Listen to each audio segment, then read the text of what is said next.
캄보디아가 거의 사람들이 그 신발 안 신고 다니는 거에 많이 익숙해져 있어요. 그래서 어른들도 이제 길거리 가다 이렇게 보면은 사람들이 신발 안 신고 돌도 많고 막 그런데 이렇게 신발 안 신고 잘 다녀요. 그러다 보니까 이제 요한이는 자기도 편한 거예요. 신발이 없고 자기도 그렇게 다녀보니까 좋은 거예요. 그래서 항상 발이 새카매져 있거든요. 아주 이제 닦이지도 않아요. 그게. 구두살도 벌써부터 있겠는데요. 예.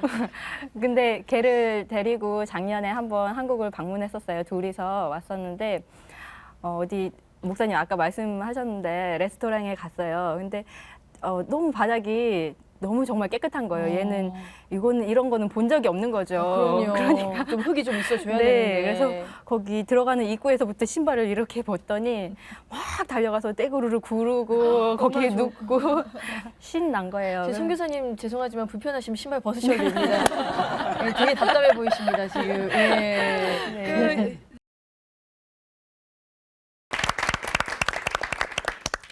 안녕하세요. 청년 독수리 김영민 목사입니다. 최근 몇 년간 베스트셀러였던 책이 한 권 있습니다. 그 책은 내려놓음에 관한 책인데요. 그 책에서는 이렇게 이야기하고 있습니다. 내가 내려놓으면 하나님께서 일하시고 움직이시고요. 내가 움켜잡으면 하나님의 능력이 소멸된다는 그런 영적 비밀에 대한 것입니다. 내려놓음이란 내가 나를 비우면 그때부터 하나님이 내 속을 채우신다는 그런 비밀이죠. 언젠가 제가 한국의 아주 영성이 깊으신 목사님, 그 목사님을 뵙게 돼서 여쭤보았습니다. 목사님, 영성이 뭐예요? 어떻게 하면 영성이 깊어질 수 있을까요? 하고 이렇게 질문을 드렸더니 그분이 그러셨습니다. 영성이란 얼마나 내 것을 포기하고 내려놓을 수 있는가, 바로 자기 포기다, 이렇게 말씀하셨습니다. 오늘 이 스튜디오에는요, 정말 안일한 미래를 버려두고 척박한 선교지로 나간 여자 선교사님들을 저희가 모셨습니다. 바로 내려놓음의 모델들이 아닐까 생각이 드는데요. 오늘 굉장히 은혜로운 시간이 될 줄로 믿습니다. 환영합니다. 반갑습니다. 네, 우리 각자 좀 소개 좀 해주시면 좋겠네요. 네, 김수미 선교사입니다. 반갑습니다. 네, 간장게장으로 유명하신 네, 김수미 선교사님. 네. 네, 이영신 선교사입니다. 반갑습니다. 네. 네, 우리 두 분 선교사님은요, 너무나도 멋진 그런 미래가 세상 사람들이 부러워할 만한 그런 것들이 보장되어 있는 분들인데요. 그런 걸 다 내려놓고 지금 선교사님으로서 활동을 하고 계시거든요. 네, 오늘 어떤 얘기가 나올지 네. 정말 기대가 돼요. 네, 예. 네, 네. 너무 그리고 두 분 다 여려 보이시거든요. 네. 예, 근데 척박한 땅이라고 하니까 네. 예, 정말 궁금합니다. 네, 네. 예. 어떤 일을 하고 계시는지요? 한번 좀 간단하게 소개를 좀 해주세요. 네, 저는 LA에서 남가주 대학연합교회라고 하는 유학생들을 섬기는 한국 유학생들, 특별히 이제 또 석사, 박사과정 학생들과요. 또 전 세계에서 오는 아주 우수한 엘리트들이죠. 네, 그런 이제 외국 학생들 네. 같이 이렇게 섬기고 있습니다. 네, 유학생 교회이죠. 네, 네. 우리 이영신 선교사님은요? 저는 대학 연합교회 캄보디아 교회를 섬기고 있고요. 지금 대학생들을 주로 전도해서 지금 대학생들과 함께 공동체 생활을 하고 있습니다. 같이 교회를 하고 있고. 캄보디아라면 그 목이 많은 나라 맞죠? 예, 많이 물리셨죠? 네. 예, 계속 긁고 계시는 것 같기도 하고. 예. 예. 우리 김수미 선교사님, 아까 엘리트 청년들 섬기고 있다고 그러셨거든요. 근데 본인 자신이 엄청난 엘리트신 거 아시죠? 그래요? 한번 네. 그러면 한번 예 말씀 좀 해주세요. 아마 예. 워낙 겸손하셔서 예. 본인이 얘기하기는 좀 쑥스러울 것 그럼 같고요. 목사님이 좀 예, 말씀해 주세요. 제가 좀 적어왔습니다. 아, 그래요? 네. 제가 본인에게 좀 부탁드렸어요. 서울대학교 미생물학과 학사, 석사 졸업하셨고요. 분자 생물학이 전공이시네요. 그리고 어려운 거를. 뉴욕 주립대, 세계적인 명문이죠. 네. 뉴욕 주립대에서 분자 생물학으로 PhD 박사 받으셨고요. 그리고 로즈웰 암 연구소에서 연구원으로 계셨고 또 칼텍이라고 혹시 들어보셨어요? 칼텍? 네, 칼텍. 네. 글쎄요. 안 들어본 것 같은데 어디예요? 네, 한국의 카이스트는 아시죠? 그럼요, 알죠. 미국의 카이스트죠. 네. 그런데 그곳에 세계적인 학자들, 과학자들, 특별히 노벨상을 받은 그러한 학자들이 제일 많은 학교라고 제가 들었어요. 근데 그 학교에서 연구원으로 있었거든요. 근데 이 모든 것을 포기하고 지금 선교사로 계시단 말입니다. 아, 정말 궁금한 게 많아요. 그죠? 네. 어떻게 예수님을 믿게 되시고 여기까지 오시게 됐나요? 네, 제가 대학 다닐 때 사실은 제가 좀 잘 믿게 보이나 봐요. 그래서 전도를 굉장히 많이 당했어요. 예. 예, 저도 길 가다 보면은 전도할 것 같습니다. 왠지 외모가. 예. 근데 그래서 이제 그 캠퍼스에서 CCC, 뭐 내비게이터, 뭐 IBF 많은 분들이 저를 전도했는데 그때마다 제가 뭐 사형리니 뭐 이렇게 여러 가지 줄줄 네. 저도 깨면서도 마음이 열리지 않고 오히려 굉장히 좀 냉소적이었어요. 그래서 이제 그렇게 해서 한국에서 석사까지 이제 이렇게 마치고 남편이랑 이제 결혼하고 네. 남편을 따라서 같이 유학을 가게 됐어요. 그래서 이제 거기서 한 2년 정도 있는데 하나님께서 아주 이렇게 세팅을 완벽하게 하셨더라고요. 그래서 주위에 아파트에 좌우에 이렇게 아주 신실한 그런 이제 같이 온 유학생들인데 네. 이렇게 부부가 저희들을 위해서 기도해주고 이렇게 하는데 그분들을 보니까 크리스천도 참 괜찮은 사람들이 있네. 이렇게 하면서 되게 이렇게 마음의 벽을 좀 열었던 것 같아요. 그러는데 이제 결정적이었던 거는 저희 친정 어머님께서 제가 고등학교 때부터 이제 교회를 다니셨는데 그때 이제 저 이렇게 미국을 오셔가지고 네. 저한테 내가 네가 딸이니까 너한테 얘기한다 하시면서 간증을 하셔요. 근데 어머님이 직접이요. 네, 근데 네. 어머님께서 아주 이렇게 초자연적인 그런 이제 방언 체험을 하신 거예요. 방언에 대해서 잘 아시지도 못하시고 그랬는데, 근데 저는 이제 어머니의 간접적인 체험이지만 네. 저한테는 제가 어머니를 잘 아니까 어머니 되게 이렇게 논리적이시고 이성적이신 분이신데 네. 이제 그런 초자연적인 이제 체험을 했다고 하니까 저는 그게 제가 한 것보다도 더 이렇게 실질적으로 다가왔어요. 그래서 예. 하나님이 정말 계시는구나. 그때 제가 이렇게 무너진 것 같아요. 그러면서 네. 제 발로 이제 교회를 찾아가게 됐어요. 미국에서 그러면은 교회를 다니기 시작한 거네요. 본격적으로. 2년 있다가 그렇게 아. 그래서 교회 가서 제가 또 성경 공부하면서 예수님 만나게 됐죠. 네. 그런데 아까도 그 본인의 이력, 학력을 제가 말씀드렸는데 그런 거 다 내려놓고 하나님의 일을 한다는 일에 대해서 가족들의 반대는 없으셨어요? 네, 부모님들께서는 좀 많이 섭섭해 하셨죠. 이렇게 교수가 될 줄 알고 그렇게 하셨는데, 그래서 처음에는 좀 많이 서운해 하시고 안타까워 하시긴 했었는데요. 또 그 이후에는 집안에 이렇게 또 목회자가 난다고 굉장히 네. 좋아하시고 지금은 네. 또 많이 기도해 주시고 지지해 주시고 그러고 있습니다. 그러면은 그때처럼 지금 계속 쭉 공부를 해오시면은 지금은 한국에서 굉장히 유명한 교수님이 되어 계신 거죠. 그렇죠. 예. 어디 연구소의 소장님이 되셨든 예. 혹은 뭐 하여튼간 큰 학자가 됐었겠죠. 지금 후회 없으시죠? 전혀 없습니다. 네, 네. 예. 평신도로 있을 때하고 지금 이렇게 선교사로서 또 목회를 직접 하시는 거 어떤 차이가 있었다고 생각하십니까? 네, 저희도 이제 저희 남편이랑 저랑 예수님을 만나고서 이렇게 평신도 사역자, 그러니까 이제 뭔가 전문 직업을 가지고 그렇게 이제 섬긴다라고 저희들은 이제 그렇게 생각을 하면서 네. 쭉 교회를 섬겼어요. 그랬는데 사실은 저는 뭐 이게 평신도다 혹은 뭐 전임 사역자다 이런 구분이 크게 뭐 별다르지 않다고 생각하고요. 제 경우는 제가 이렇게 전임을 하게 되면서 더 이렇게 하나님께 집중할 수 있고 제 삶이 훨씬 더 이렇게 풍요롭다고 할까요? 행복해요.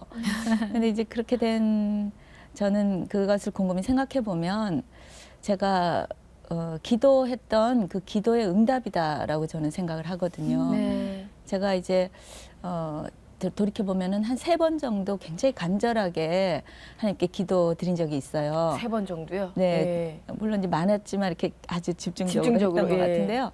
그때가 이제 제가 박사학위 이제 디펜스 할 때 하고, 그 다음에 이제 저희가 버플러에서 공부를 하고 이제 LA로 지금 옮길 때. 아, 약간 그때 영어가 하고. 이렇게 조금씩 들어가는데 발음이 예사롭지 않네요. 예, 약간 헷갈리네요. 예. 예, 저는 LA는 들었습니다. 네. 예.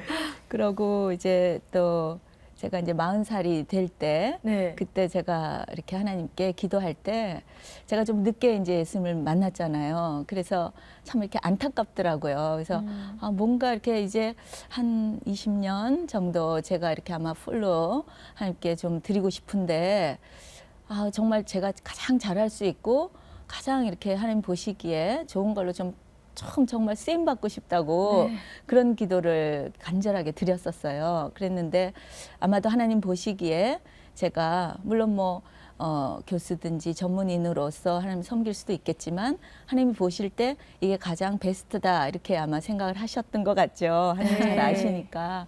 그래서 하나님께서 이제 저를 이렇게 전임 사역자로 그렇게 불러주신 것 같아요. 그러니까 이거는 불러서 써주신 거예요. 하나님 직접 고용하셨네요. 예. 혹시 그 과정을 좀 디테일하게 좀 자세히 얘기해 주실 수 있으세요? 네, 저희가 이제 버플러에서 예수님을 영접하고서 교회 생활을 쭉 신앙생활을 하면서 청년부를 섬기고 그렇게 하면서 이제 많이 기도들을 할 때 하나님께서 이렇게 계속 선교에 대한 열망을 주셨어요. 그래서 뭐 잘 알지는 못하지만 예. 열방 선교하게 해달라고 이렇게 기도를 그때 같이 청년부들이랑 많이 했었거든요. 그렇게 하면서 저희 남편이 원래 이제 물리학을 전공을 했어요. 그런데 또 기도하는 가운데 하나님께서 좀 이렇게 진로를 좀 이렇게 바꿀 마음을 주셔서 네. 그래서 이제 그러면 LA로 가서 이제 법학을 공부하고 법학이요? 변호사가 되면 좀 더 이렇게 시간적으로나 물질적으로나 더 이렇게 선교에 잘 쓰임 받을 수 있지 않겠나 이제 그런 마음을 주시고 저도 또 동일하게 마음을 주셔서 그래서 이제 저희가 다시 LA로 이렇게 공부를 하러 오게 됐어요.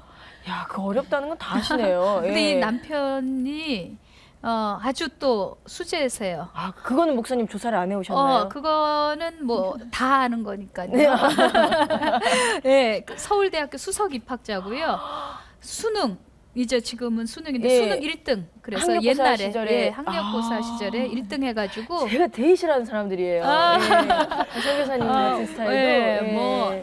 뭐 MBC, KBS 할 거 없이 지역 방송에 나와가지고 인터뷰 받고 신문에도 나고 그랬던 분이시죠. 진짜 근데 저는- 좀 같이 선교 활동하고 계세요. 아, 지금요? 네. 오. 아까 얘기하시잖아요. 교회 섬기려고 선교하려고 원래 물리학으로 박사 받았는데 그거 다 포기하고 학생들 청년들 섬기려고 변호사 지금 그 길 가고 이게 계시죠. 좀 마음에 드네요. 말을 좀 끊어서 죄송한데 아니에요. 이어주세요. 네. 네. 그래서 이제 법대 오게 되고 저는 이제 캘텍에서 그 포스닥 연구원으로 이렇게 연구하고 있었는데 그때 이제 운명적인 만남이 있었죠. 아, 어떤 만남인가요? 네, 김익 목사님을 만난 거예요. 드디어 만나셨네요. 예. 이제 목사님께서 그 LA에 어떤 집회가 있으셔서 네. 집회를 하시고 가시려고 하다가 그 집회에서 이제 은혜를 많이 받은 그 USC 남가주 대학교 학생들 박사과정 학생 3명이서 아, 목사님 이제 캠퍼스 사역 하시는데 우리 학교 가셔서 예배라도 좀 드려주십시오 이렇게 네. 부탁을 해서 목사님이 또 비행기표를 다 캔슬하시고 이제 그 예배를 드리시게 됐어요. 네. 그런데 예배를 드리시다가 이제 성령님께서 강하게 감동을 주셔서 네. 칠판에다가 남가주 대학연합교회 개척 예배 이렇게 하시고 바로 그냥 네, 바로 하시고 아무에게도 여쭤보지 않고 네, 성령님과 그냥 예, 아마 바로 예. 교통하시고 그렇게 해서 이제 그 3명의 이제 학생들에게 네. 예비 선교사로 이렇게 너희가 해봐라 그러시고 이제 가셨어요. 그래서 이제 그 3명이 다 이제 그냥 싱글들 학생들이거든요. 네. 그래서 이제 그 중에 한 명이 저희랑 친하게 지내던 집사인데 전화가 왔어요. 그래서 지금 교회가 개척돼야 되는데 좀 같이 와서 돕자. 그래서 저희가 이제 그럼 기도를 한번 해보자. 네. 그렇게 해서 그 USC 캠퍼스에 이제 처음 가가지고 기도를 하다가 그 이제 이렇게 동전 넣고 주차한 게 있거든요. 그랬는데 이제 시간이 다 돼서 다시 저희 남편이 이제 동전을 더 넣으려고 와 보니까 차가 이제 사라졌어요. 차가 없어졌어요? 네, 견인된 거예요. 나중에 보니까. 그래서 그러면 이제 좀 화가 나고 이래야 되잖아요. 그럼요. 짜증이 나고. 욱해야죠. 예. 그런데 이제 저나 저희 남편이나 동일하게 받은 감동이 아, 이거 사단이 굉장히 싫어하는구나. 그러면 반대로 하나님 굉장히 기뻐하시는 일이겠다. 좀 단순하게. 그렇게 이제 둘이 근데 똑같은 마음이 들어서 그래서 이제 조인을 하게 됐어요. 그래서 저희 부부랑 저희 그때 꼬마가 이제 한 두세 살 됐을 텐데 그래서 이제 같이 조인해가지고 이렇게 6명이서 이렇게 교회를 시작하고 초기에 이제 목사님께서 거의 한 달에 한 번씩 이렇게 이상씩 오셔가지고 전도하시고 뭐 많이 지지하셨죠. 이렇게 다 사역하시고 저희랑 이제 옆에서 돕고 그렇게 하다가 이제 제가 한 3년 전부터 네, 이렇게 전임 사역을 하게 됐어요. 그러면 지금은 얼마나 많은 그 교인들이 있나요? 지금 한 50명 출석 정도 하고 제적 한 60명 그렇게 되고 있습니다. 아직은 이제 작지만 훌륭하네요. 하나님께서 네. 크게 부흥시켜 주실 줄로 믿습니다. 아멘. 네. 그리고 우리 김수미 선교사님이 지금은 현재 풀러 신학교를 다니고 계세요. 네. 또 공부를 네. 하시네요. 왜냐하면 예. 목회를 해야 되니까 신학교를 다녀야 돼서 네. 공부는 잘 하실 것 같아요. 예, 모든 시험은 다 패스할 것 같아요. 왠지. 이영신 선교사님께 여쭙게요. 네. 우리 이영신 선교사님도 대단한 엘리트시거든요. 제가 알기로는 이화여대 대학원 나오시고요. 그리고 우리나라에서 가장 좋은 병원 중에 하나인 아산병원에서 간호사 선생님으로 계속 계셨었거든요. 네. 근데 특별한 거는 2,000명 중에 한 명 뽑는 그런 자리에 이제 승진이 되게 뭐 이렇게 시험에 패스했었는데 네. 그랬는데 그것을 내려놓고 캄보디아로 길을 떠나셨거든요. 2,000명 중에 한 명 뽑는 거에 네. 되셨는데 네. 내려놓고 네. 야, 이것도 또 드라마네요. 네. 예. 어떻게 그렇게 특별하게 부르심을 받고 가시게 됐는지요? 네. 제가 대학연합교회에 와서 저희 남편을 만났어요. 네. 근데 남편도 같이 저랑 비슷하게 이렇게 전도를 둘이 되게 좋아했어요. 전도하는 걸 즐겨서 했었는데 그래서 마음이 맞아가지고 우리가 나중에 결혼하고 언젠가는 주님께 정말 쓰임 받고 싶다 예쁘게 이렇게 생각을 하고 있었는데 막상 둘이 직장 생활을 하게 되니까 이게 잘 안 되는 거예요. 직장 생활이 점점 재밌어지고 또 돈 버는 맛도 생기고 네. 그래서 좀 돈 벌면서 집도 샀는데 또 더 큰 집을 사고 싶고 또 차가 있는데 또 더 큰 차 사고 싶고 점점 욕심이 생기죠. 네. 예. 그리고 또 제가 또 계속 욕심이 생기더라고요. 네. 그래서 주식 혹시 해보셨나요? 아니요. 안 해보셨나요? 그것도 해보셨어요? 네, 제가 약간 인간미 있는데요. 네. 제가 너무 욕심이 생기고 또 저희 주변에 다 동료들이 그랬어요. 이게 네. 병원 다니고 또 회사 직장 생활 하는데 주식 펀드 뭐 이런 얘기하면서 하길래 저도 이렇게 자연스럽게 이렇게 끌려가더라고요. 발을 들이셨군요. 네, 밤마다 그 컴퓨터를 보면서 오늘은 주식이 이렇게 내렸나? 또 회사 가서 틈틈이 지금 주식이 올라가고 있네? 이러면서 그날의 기분이 좌우가 되는 거예요. 주식 때문에. 네. 예. 그래서 이건 아닌데 점점 마음이 이건 아닌데 내가 그러다가 교회 가면 또 하나님 잘못했습니다 이러고 또 주중에 병원 오면 또 다시 그러고 있고 네. 너무 그게 마음이 힘들었어요. 남편도 동일했고요. 그랬는데 저희가 기도를 했어요. 이렇게 사는 삶은 아니잖아 이러면서 남편과 기도를 했었는데 저희 남편이 비공식적인데 저희 남편이 울트라 AAA형 어머나. 혹시 아시나요?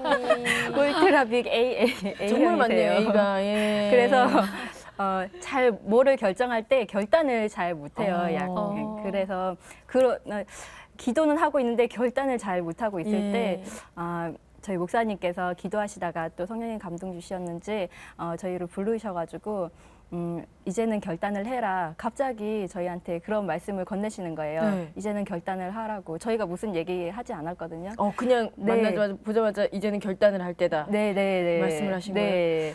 그 전에 저 커플이 예.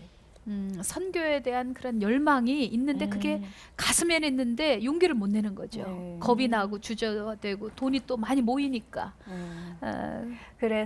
그랬는데 그래서 목사님이 이제 도와주신 거죠. 또 하나님이 목사님 통해서.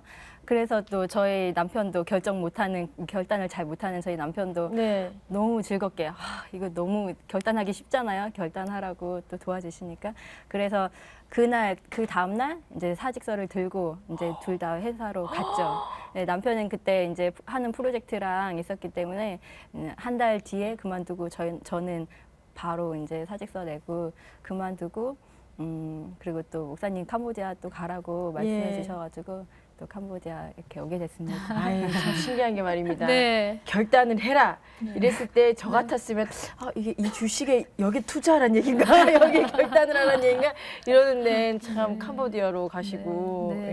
네. 사실 우리 네. 이영시 선교사님은 그 병원에 계실 때 저는 좀 어느 정도 이걸 정리를 하고 조금 더 이렇게 시간을 갖고 그리고 남편은 먼저 가고 이렇게 차근차근 마음속에 계획이 있었는데요. 그냥 남편 그만둘 때 본인도 그냥 같이 바로. 그만뒀어요. 그래서 저도 예. 깜짝 놀랐죠. 사실은 어떻게 그럴 수 있나. 근데 이 옆에 있는 분도 사실 그런 과정이 있었죠. 네. 네. 원래 제가 교회 섬길 때 칼퇴까지 그만두는 거는 생각을 염두에 안 뒀었어요. 목사님이 다 얘기는 했지만 어. 이 정도는 아니었는데. 이 정도는 아니었었어요. 그냥 저는 하나님의 나라를 위하여 길 네. 떠나야 된다. 그다음에 교회 그리고 선교 이렇게 그 굵직굵직한 글자만 줬는데 그 사명만 주어진 건데 이분들은 더 큰 헌신을 내려놓음과 함께 가는 거였어요. 칼텍을 이제 한 4년 정도 이렇게 박사후 과정을 하면서 이제 한국에 이제 그 교수 채용하는데 이렇게 몇 군데 이제 지원도 해보고 네. 그렇게 사실은 했었어요.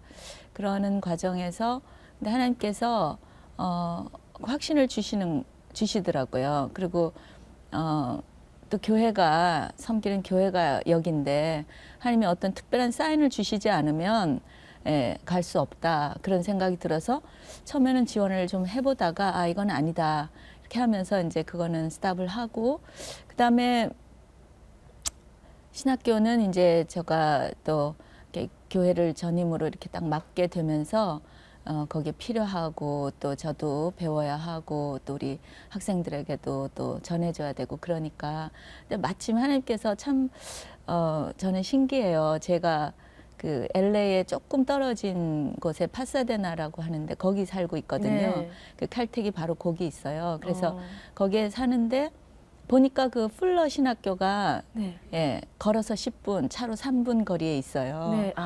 예, 그래서 저는 그냥 여긴갑다 이렇게 하고 지금 플러신학교 다니신다. 네, 그렇게 이제 옮기게 됐죠. 네, 그래서 네. 그때 칼퇴 그만뒀을 때 제가 국제 전화로 막 뭐라고 그랬어요. 사실은요. 왜 그만뒀냐고요? 그러니까 오. 칼퇴가 커서가 아니라 이건 네. 과학자거든요.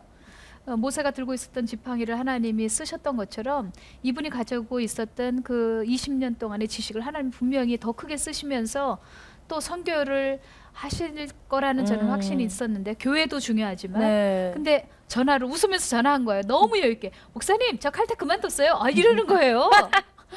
무슨 학원 등록했다가 지금 그만두는 것처럼. 단과학원 안 다니는 것처럼. 단과학원 이제 그만뒀어요. 이런 것처럼 얘기를 해요. 그래서 내가 뭐라고요? 아니 그러면 서울대를 포기한 거고 뉴욕 주립대를 포기한 거고 칼텍을 포기한 거고 도대체 어떠시려고 그러셨습니까? 그랬더니 목사님 저는 목사님한테 칭찬 들을 줄 알았어요. 물론 칭찬하죠. 칭찬하죠. 목사님 저는 너무 행복해요. 그 목소리를 잊을 수가 없네요. 우리 이영수 선교사님 그 아들 있잖아요. 요한이 네. 그때 태어나서 한 2살 때쯤 갔죠? 네, 2살 때요. 지금 막 걸어 다니잖아요. 뛰어다니죠. 다 뛰어다니나요? 빠르네요. 예.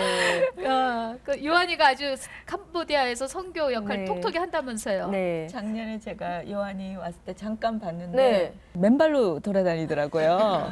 서울은 신발을 신어야 되는데요. 신어야죠. 예. 맨발로 완전 저는 캄보디아인 줄 알았죠. 아, 언제 보면 약간 선교사님도 잘못 보면 캄보디아에서 진짜 그 현지에서 사시는 분인가 싶기도 해요. 예. 그 요한이가 네. 서울에 와가지고 식당에 들어갈 때 식당이 한국은 막 대리석에 뭐 아주 반짝반짝하게 이렇게 있잖아요. 네. 그러니까 얘는 식당 들어갈 때 밖에서부터 문 열려면 신발 벗어요.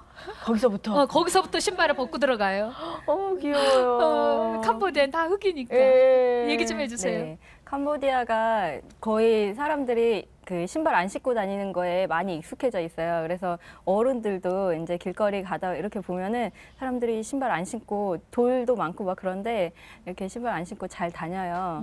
그러다 보니까 이제 요한이는 자기도 편한 거예요. 신발이 없고 자기도 그렇게 다녀보니까 좋은 거예요. 그래서 항상 발이 새카매져 있거든요. 아주 이제 닦이지도 않아요. 그게. 굳은 살도 벌써부터 네. 있겠는데요. 예.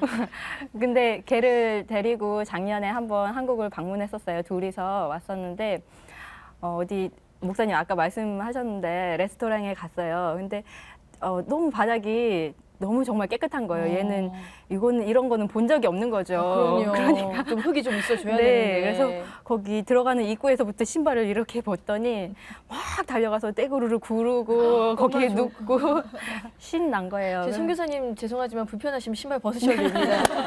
예, 되게 답답해 보이십니다 지금. 예. 그 요한이가 캄보디아 가서 캄보디아 말을 익힌 거예요. 엄마 아빠는 캄보디아 말을 잘 모를 초기에 그때 집집마다 걔가 돌아다니면서 네. 신방하고 네. 네. 그 얘기 저희- 좀 해주세요. 네. 요한이가 아주 선교의 도구가 됐었는데 네. 초창기에 이제 집집마다 아기가 이렇게 막 들어가니까 아무도 뭐라고 하지 않는 거예요. 네. 그리고 외국 아기니까. 그래서 들어가서 뭐라고 말도 안 통하는데 뭐 이상한 말 하면서 하니까 거기 계시는 분들이 너무 좋아서 현지인 분들이 그러니까 이제 한 번씩 교회 이렇게 훑어보시기도 하시고 아 여기가 교회구나 이렇게 보시면서 마음의 문을 여는 그런 계기들이 돼서 그 당시에 초창기에 갔을 때 원래 교회를 못하게 돼 캄보디아 땅이 교회가 허락이 안 되는 땅이거든요. 그래요? 근데 저희 되게 주민들이 호응을 많이 해주셨어요. 그게 요한이 덕택이었던 것 같아요. 요한이도 의자를 하나 만들어줬어야 했는데 예, 아쉽네요.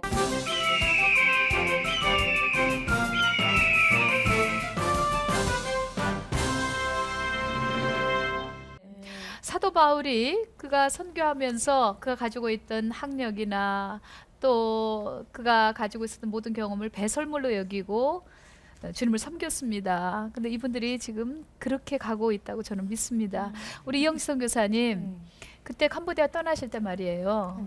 그 주식하면서 펀드하면서 또 얻은 거 통장에 쌓인 거 또 집이 조그만 거 하나 있었잖아요. 네. 네, 그거 네. 네. 저희가 캄보디아 가기 전에 집에 있는 돈을 톨톨 털어봤어요. 뭐 얼마 되지도 않았었지만 털고 그리고 자동차 팔고 있던 자동차 팔고 그리고 저희가 퇴직금 받았던 거 양쪽 회사 퇴직금 받았던 거 다 모으고 그리고 보험을 다 해지했어요. 아유, 뭐 보험 하나님께서 이렇게 책임져 주실 거라고 생각이 들어서 보험을 그때도 다 해지했는데 해약금이 또 나오는 거예요. 네. 그래서 그걸 다 이렇게 모아서 헌금했으면 좋겠다라는 마음이 너무 많이 들었어요. 그래서 헌금을 했는데 옆에 있는 아는 분들은 왜 이런 거 헌금하냐고 너네가 가져가서 캄보디아에서 또 사용하면 되는데 그런 말씀을 하셨는데 아까도 말씀드렸지만 저희가 직장 생활을 하면서 이렇게 주님 쫓아가는 삶이 아니고 돈이 우리를 막 쫓아서 달려오는 그런 삶이었어요. 그러다 보니까 돈에 쫓기는 것 같고 돈을 쫓아가는 것 같고 너무 힘들었고 또 돈에 쫓아가는 그런 삶이 이제는 하지 말아야 되겠다, 그만두고 싶다라는 생각이 들었어요. 그래서 헌금을 했는데 헌금하고 너무 마음이 정말 지금까지 주식이 많이 올랐을 때 그 이자의 맛을 보았던 그런 기쁨보다도 아, 그래요? 너무 비교할 수 없는 아. 그런 기쁨이 있었어요. 네. 정말 하나님이 살아 계시는 거를 매일매일 경험하고 있고요.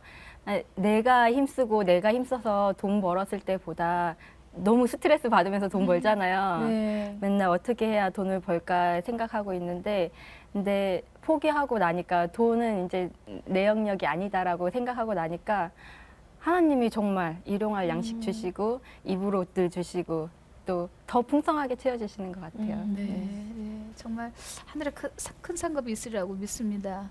근데 두 분 케이스 경우에 둘 다 아이가 2살 때 개척을 했단 말입니다. 예. 그러니까 애를 다 들쳐 업고 그러고서 목회를 시작했단 말이에요. 예. 이제 시청자분들 중에서 여성분들이 많이 이 방송을 보거든요. 어머니들도 청년 독서를 굉장히 사랑해 주시고 계시는데요. 아마 궁금할 거예요. 그리고 또 뭔가 굉장히 도전이 되실 겁니다.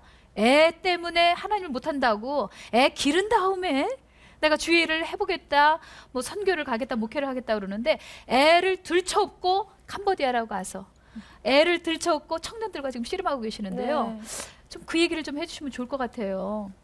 어떻게 애를 업고 제가 우리 김수미 선교사님 생각하면요, 애 업고 항상 국을 끓여가지고 이 들통에다 국을 끓여가지고 그 계단을 오르락 내리락하면서 주변에서 다 미쳤다고 그랬죠. 뭐 칼퇴를 그만두고 국 끓이고서 그거 가지고 애들 밥해 먹이면서 주변에선 그렇죠. 네. 예. 그 얘기 좀 해주십시오. 네.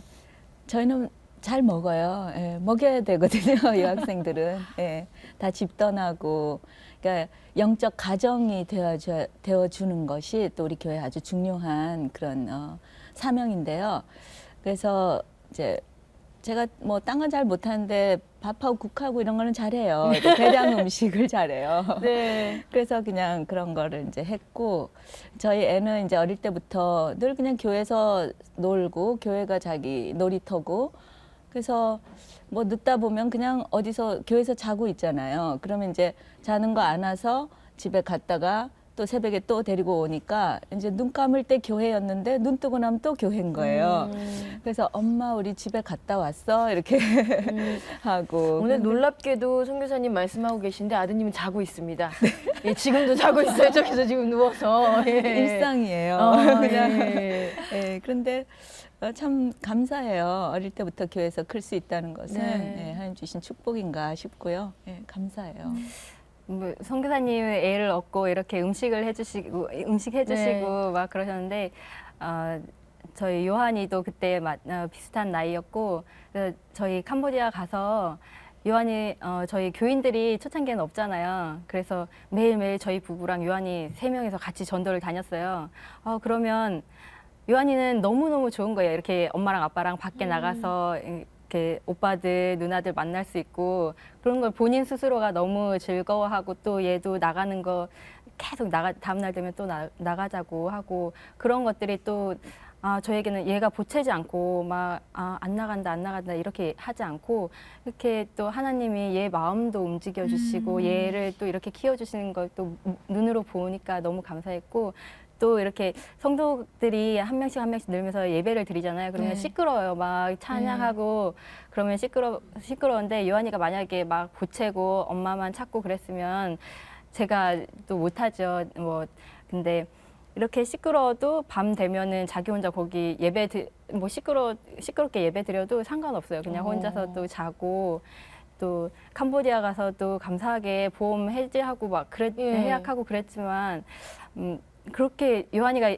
한국에 있을 때는 많이 아팠어요. 잔병치레가 많았군요. 네. 병원에 일주일에 한 번씩 가고 예. 그랬었는데 감사하게 캄보디아에 가서 정말 아무것도 아프지도 않고 병원도 건강하게. 안 가고 너무너무 건강하게 오히려 캄보디아 애들이 더 자주 아픈데 캄보디아 애들보다도 캄보디아 애들이 봐서 신기할 정도로 너무 건강하게 지금 튤리 둘째 아이도 그렇고 너무 감사한 것 같아요. 하나님이 키워주시는. 그럼요. 하나님 키워주시고 약간 체질이 캄보디아네요. 예, 스타일이 맨발로 이렇게 쫓아다니고. 예. 근데 걔 얼굴이요. 예. 혹시 짱구라고 만화 아시죠? 아, 너무 좋아죠, 짱구. 걔가 고무신을 신고 다녔었어요. 예. 근데 고무신에다가 얼굴은 짱구하고 똑같이 생겼어요. 아. 그리고 바지도 그런 거 입고 다니고요. 아. 그러고서 캄보디아에서 이러고 선교 다니는 모습 보면 귀여워요. 뒤에서 보면요. 야 참이다. 참 선교사다. 너무 멋져요. 예. 네네. 청년들 섬기면서 좀 재밌고 즐거운 이야기 좀 에피소드 있으면 얘기해 주세요. 네, 저희 교회는 이제 다 청년들이니까요. 보통 큰 교회에서는 청년부들은 이렇게 섬김을 받잖아요. 네. 그런데 저희는 뭐 섬겨줄 사람이 없으니까 서로 이제 섬기는데 사실 뭐 학생들이 공부만 했지 뭘 해본 적이 없잖아요. 그런데 이제 와서 보면은 또 이렇게 서로 배워가지고 그 서로 잘 섬겨요. 그래서 특별히 이제 부엌 사역이 중요한데 네. 저희 교회 여전도회 회장은 이제 남자. 싱글 처녀거나 혹은 이제 남자 예. 결혼한 저희 교회 이제 최병희 형제라고 있는데 이 형제는 아주 우리 교회 요리로는 아주 남자분이요. 네. 어떤 요리를 주로 잘하십니까? 그래서 예를 들면 이제 저희 목사님이 이제 오셔서 뭐 이렇게 또 집회도 하시고 오시면 또 캠퍼스 전도 가고 그러니까 저희가 이제 전도 가고 막 이렇게 바쁘게 일하고 이렇게 오면은 이제 대접하려고 네. 하루 종일 준비해가지고 돼지 보쌈 오, 네, 이런 거. 그건 미국에서 먹기 맛있겠다. 어려운 거거든요. 네, 그런 거 뭐 된장찌개 이렇게 해가지고 다 이렇게 세팅해놓고 기다리고요. 와. 그래서 지금 저희가 이제 보쌈집을 내라. 예.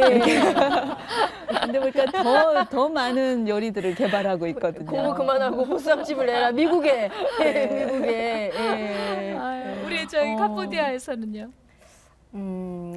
저희 얼마 전에 이건 재밌는 얘기는 아닌데요. 네. 좀 얼마 전에 저희 성탄절 예배를 드리고 막 한국으로 왔어요. 근데 저희 성탄절 예배 때 저희 교회가 대학 연합교회잖아요. 그래서 대학생들이 주로 많아요. 근데 그 중에 이제 한두 명 정도 초등학교 중퇴한 이런 그 공장에서 일하는 여자 자매들이 있어요. 네. 근데 저희가 성탄절 행사로 한 달 전에 말씀 암송 구절을 주면서 너네 이거 다 외워라. 외우는 사람한테 정말 큰 상이 있다. 22개를 줬거든요. 네. 근데 그 중에서 1등이 그 초등학교 중퇴한 그 자매인데 중요한 거는 그 자매가 교회 지금 믿은 지 한 10개월 됐거든요. 네. 근데 믿기 전에 그 가나다라를 몰랐어요. 캄보디아 글을 글을 읽는 몰랐어요. 네. 그러니까 읽지도 못하고 쓰지도 못했어요. 네. 근데 예배를 드리면서 이 자매가 너무 읽고 싶은 거예요. 성경이라 읽고 싶은 거예요. 근데 글씨를 못 읽으니까 네. 듣기만 했던 거죠. 그래서 자기가 배웠어요. 네, 학생들한테 하나하나 물어보면서 이거는 이렇게 쓰고 그러면서 걔가 외웠어요. 이제 가나다라를 외워서 떠듬떠듬 읽기 시작하는 그 찰나에 암송 구절을 저희가 내준 거예요. 얼마나 그거 하나 외우는 것보다 읽는 것도 힘들거든요. 그렇죠, 그 힘들죠. 학생한테는. 근데 한 달 그 사이 동안 그 학생이 22개를 다 외워서 정말 토시 하나 안 틀리고 그런데 이상하게도 너무 읽는 거에 익숙하고 정말 잘 외울 것 같은 똑똑한 대학생들은 정말 많이 외운 학생 5개? 6개? 이렇게 외운 거예요. 저희가 이렇게 상 너네 이만큼 줄게. 네. 그리고 한 달 동안 기간 줄게. 얘기했는데도 외우지 않는 거예요. 상이 필요 없었는지 잘 모르겠는데 근데 그걸 보면서 읽고 읽을 수 있고 안 읽을 수 있고의 문제가 아니고 또 그런 거 하나님 보실 때 마음이 어떠실까? 그리고 지금 나의 마음은 어떨까? 나는 성경책을 너무너무 잘 읽을 수 있는데도 읽지 못하고 있진 않는가? 한번 생각해보고 회개하고 또 그 자매를 보면서 하나님이 정말 귀하게 사용하실 또 기뻐하시겠다. 우리 이영신 선교사님은 지금 기도 제목이 어떤 기도 제목이 있으세요? 저희 기도 제목 지금 학생들이랑 저희가 처음에 와서 이제 학교에서 전도해서 예수님을 영접하고 그렇게 해서 1명, 2명 모였던 학생들이 초창기에는 같이 살고 싶어 했어요. 그래서 한 6, 7명 정도 같이 기숙사 생활을 하면서 본인들이 돈 내고 그러면서 본인들이 훈련받고 싶어서 같이 살았는데 지금은 많이 더 많아져서 한 26명, 7명 정도 대학생들이 같이 합숙하면서 살고 있거든요.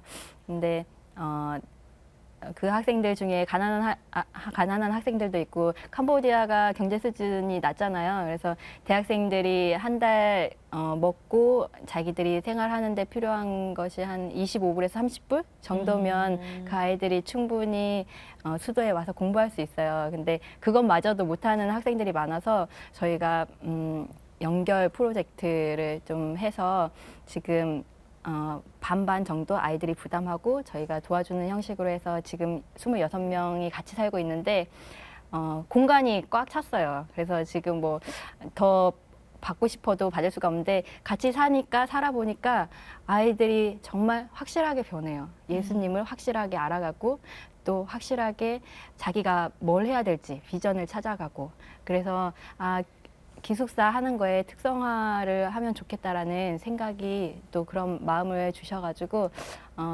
허락이 된다면 또 공간이 허락되고 또 리더들이 그만큼 충분히 나중에 세워진다면 더 많은 기숙사 특성화된 그런 교회를 하고 싶어요. 네. 어떤 기도 제목이 있으신지요? 네, 저희 교회에 가 갖고 있는 기도 제목이라면 저는 예수님을 만나기 전에는 그 진화론적인 사고로 그냥 우연히 태어나서 어디로 가는지도 모르고 뭐 하는지도 모르고 이제 이렇게 사는 그런 존재이기 때문에 뭘 하나 상관없다. 굉장히 염세적이면서 세상에 대해서 냉소적인 그런 사람이었어요. 그러면서 특별한 꿈도 없고 희망도 없고 뭐 이렇게 지냈는데 제가 이제 예수님을 만나고 나니까 창조주가 계시는구나. 내가 그냥 우연히 온 게 아니다. 나는 하나님의 아주 놀라운 계획 가운데 창조된 존재다. 그러면 내가 가야 할 길이 있고 그래서 저는 이제 꿈이 생겼어요. 그리고 비전이 생겼어요. 근데 저는 유학생들을 보면은 사실은 공부도 많이 하고 앞으로 뭐 진로가 이렇게 다 틀 것 같지만 그들 가운데 정말 이게 꿈이라기보다는 어떤 세상의 흐름 거기에 그냥 이렇게 편승되고 또 부모님들의 기대 이런 게 항상 이렇게 어깨에 있어서 지치고 힘들고 정말 이렇게 꿈이 없어요. 청년들이. 저는 예수님을 만났으면 꿈의 사람이 돼야 된다. 저도 이제 그 생각을 하면 저도 제가 먼저 이렇게 흥분하거든요. 그러면서 그런 청년들이 되기를 소망하고 두 번째는 제가 이제 예수님을 모를 때 제 전공을 정해가지고 이렇게 공부를 했거든요. 그런데 지금 제가 이제 신학을 하고 또 이렇게 목회자가 됐지만 하나님께서 제가 한 것을 다 이렇게 헛되게 하시지 않을 거라는 저는 믿음이 있고요. 그래서 하나님께서 저희 교회에 특별히 이렇게 많은 엘리트들을 부어주신 것은 교회에 향하신 하나님의 뜻이 있다. 저는 그렇게 생각을 하면서 전문인들이 어떻게 하나님을 멋있게 아름답게 섬길 수 있을 것인가 그런 쪽으로 꿈을 갖고 있어요. 네. 그래서 기도해 주시기 바랍니다. 정말 은혜로운 이야기를 들어봤는데요. 정말 주님이 쓰시려고 할 때 그 기회를 놓치지 않으신 지혜로운 분들이라 이렇게 생각이 듭니다. 예수님을 믿는 일에 예수님을 위해서 일하는 그 헌신이 적당히가 아니라 생명을 바쳐서 가야 된다는 뭔가 가치관이 변화된 사람들, 가치관이 꺾여야 정말 하나님의 사람이 되는 것 같습니다. 어떤 분들은 그런 것을 가치 혁명이라고까지 표현을 하더라고요. 그런데 그게 마음같이 되지 않잖아요. 예?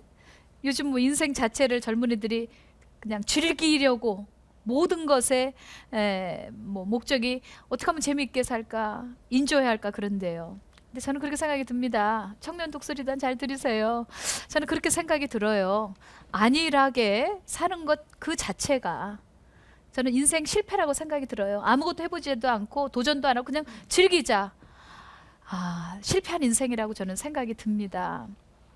많은 젊은이들이 돈을 쫓아갑니다. 근데 젊은 시절에 돈이 되지 않는 일도 한번 시도해보는 거, 한 1, 2년이라도 돈은 되지 않지만 정말 가치 있는 일, 그리고 꿈을 쫓아가는 거는 너무 귀할 것 같습니다. 꿈을 쫓아갈 때 많은 사람들이 할 수 없는 이유들을 댑니다. 근데 이분들은 할 수 있는 이유들을 찾아가는 그 모습이 도전이 되죠? 네. 그때는 아멘이라고 하는 거예요. 아멘. 네, 정말 아멘이 돼요. 그죠? 아멘. 근데 예수님께서 마태복음 4장 1절이든가요? 침례를 받으시고요. 물세례 받으시고 그리고 성령의 이끌림을 받아서 사명을 감당하시게 되거든요. 이게 의지로 되지 않는다고 생각이 듭니다. 이분들이 의지로 거기까지 갈 수 있었겠는가? 의지로 그 모든 것을 내려놓을 수 있었겠는가? 아닙니다. 성령의 이끌림 받았기 때문이라고 저는 봅니다. 정말 한 알의 밀알이 썩어져 죽어야 많은 열매를 맺는데요. 죽어야 가치혁명이 일어난다고 생각이 듭니다. 오늘 이분들 우리 선교사님들을 모시고요. 정말 너무 귀한 시간이 됐습니다. 믿음은 도전입니다. 안일하게 날개를 이렇게 접고 계시지 마시고 활짝 우리 청년 독수리들 다 피시기 바랍니다. 아멘. 그리고 하나님의 거룩한 꿈을 향해서 비상해 보십시오. 지구가 바로 우리가 가야 될 교구입니다. 아멘. 열방으로 가십시다. 아멘. 예수님의 이름.